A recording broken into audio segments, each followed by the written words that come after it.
Hello, my name is Flossie, and this is the Grape Jelly Library where we love to talk about books. I am so glad you could join me. I always look forward to your visit. Today, we are going to talk about a book that very much so surprised me. Don't you just love when a book can do that?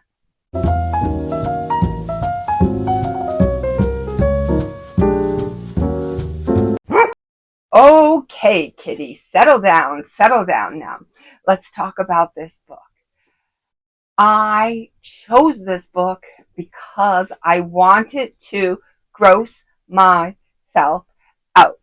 As a reader who loves to get outside of her lane, step outside of that box, um, you know, go against the grain with her reading, I don't fall into any set pattern. No, no, no. I am all over the board, and that sometimes means reading things that are uncomfortable. One thing that will surely do it for me is blood and guts and veins and anything surgical. I will get queasy. Um, I suppose if I had to do it, I could muster up the strength, but until I could get used to it, no, I would definitely not be okay. So, what better book to read than The Butchering Art by Lindsay Fitzharris? This came out in 2017, and I did not know about it until one day. When did I buy this book? I was perusing. I just bought it last year, September 8th of 2023.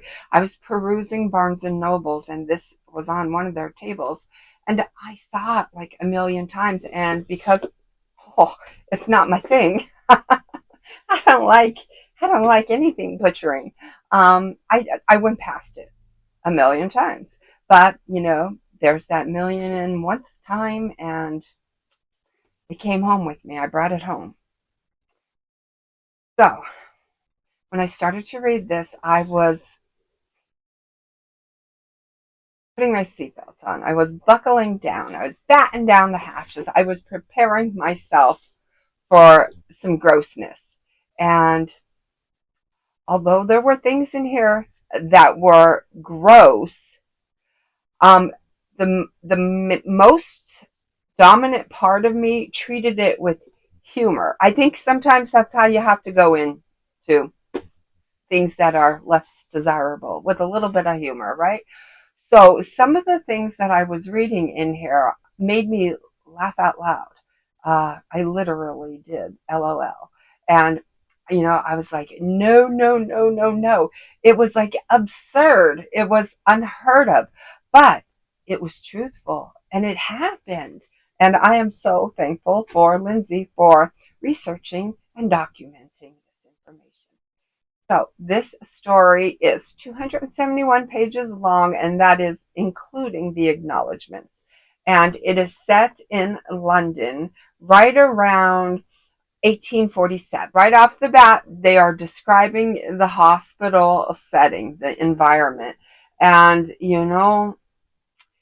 if you are not into gross things, then this probably won't be the book review for you. But if if you are intrigued by gross things, then it definitely is the video for you.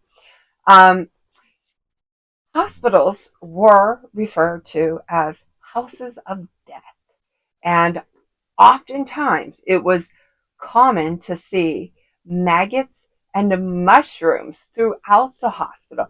This could be anywhere from the floor to the bed sheets, and no one dared complain because it was so commonplace. No one was alarmed by it. It was just the everyday norm. Ah, the stench in the hospitals was so bad. I don't want you to imagine it, but for real, Think about it. All of the odors that could, would, and will come off of a body in any given state. It was so bad that the doctors actually had to take their hanky out and cover their mouths while they were performing surgery. And, and, sometimes when a doctor would pass on himself, his doctor's overcoat would be covered in, and I'm not making this up, covered in, cover your ears if you have a weak stomach, blood and pus and guts from previous patients, and the coat would be so stiff with these fluids, and each night he would hang that coat up. Now the doctor has passed away and we have a new doctor on board, but guess what? We don't get new like scrubs. We don't get a new coat. We don't get a new uniform. They would just come in, take the coat off of the hook, put it on in all of its glory, and guess what? Business as usual. Now, back in this time frame, 1846 London, women and children were considered the property of the husband slash father. And in order to have grounds for a divorce, the husband would have to be both beating his wife and cheating on her. But if he was doing one or the other, that does not count.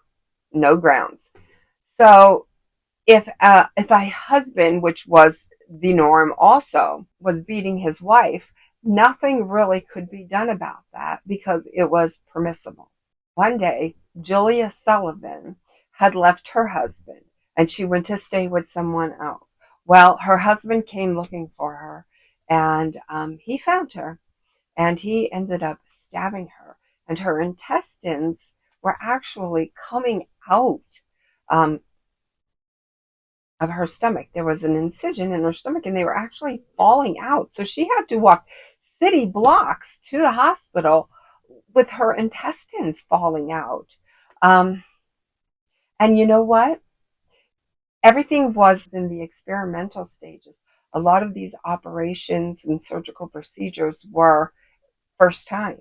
And they tell a story about a woman who was, her carotid artery was stabbed, and the doctor could not stop the bleeding. He did not know how to stop this bleeding, no matter how much he tried. And he actually had to put his mouth on the neck wound. And you have to read this book. It is gross, but you know what? It's so interesting. If I can do it, you can do it. Julia's husband was eventually tried, and he was sent away. And when they would send you away to prison, they would put you on a boat and they would send you away to an island.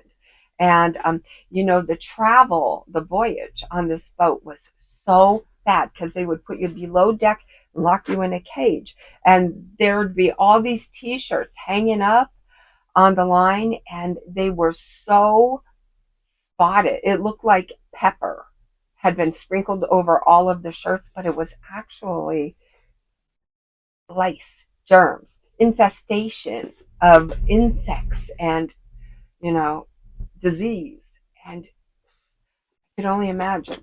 So guess what? When you get over on this island, you're sentenced to hard labor.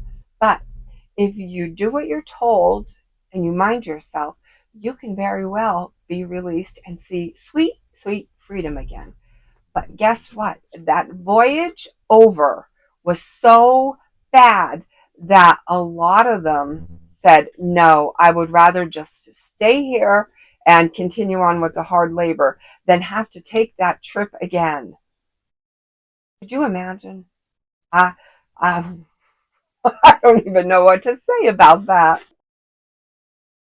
This book holds a treasure trove of information that to me was so fun in learning. You don't have to be, um, interested in the medical field, and you don't have to be a history buff, and you don't even have to like the story of someone else's life to enjoy this. Now, it's highly focused on Joseph Lister and how he changed surgery, how he improved it, and how his some of his methods were brought forth into today's. And you know what? I think before this book, I didn't even know who he was, and because of this book, I'm I'm a fan. I am a fan of Mr. Lister's.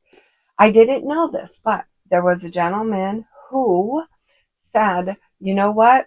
He was on the right path. He was a brilliant mind, He he knew his craft, or at least he was capable enough to have great successes in many of his operations, that someone was actually inspired enough to invent Listerine antiseptic, because they were saying if somebody was like, if the surgery wasn't going right, or maggots were forming, or the wound wasn't healing correctly, they were saying it was because of dirty air. And he did not think that that was true. So he set out to prove them wrong. And over in London, he had many, many fans. He had to convince the USA. So eventually he set sail for New York City, where he's going to try and convince the people in America that,